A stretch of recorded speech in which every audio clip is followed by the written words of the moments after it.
ಸಚಿತ್ ಸಿದಿಸ್ ಹಾರ್ಟಲ್ಲೊಬ್ಬ ಹುಡುಗ ಇದ್ದ ಬಿಟ್ಟೋಗ್ಬಿಟ್ನಲ್ಲ, ಅವನು ಹೋದ ಕಾರಣ ನನಗೆ ಹೇಳಲೇ ಇಲ್ವಲ್ಲ.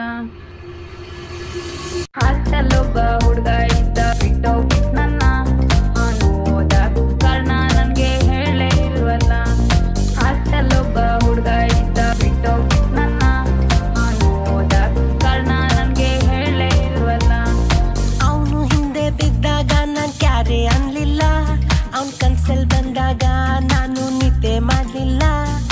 ಅವನು ಹೋದ ಮೇಲೆ ಯಾಕೋ ಮನ್ಸೆ ಸರಿ ಇಲ್ಲ, ಅವನು ಬಿಟ್ರೆ ನನ್ನ ಲೈಫಲ್ಲಿ ಬೇರೆ ಯಾರಿಲ್ಲ. ಅವನನ್ನ ಬಿಟ್ರೆ ನನ್ನ ಮನ್ಸೆ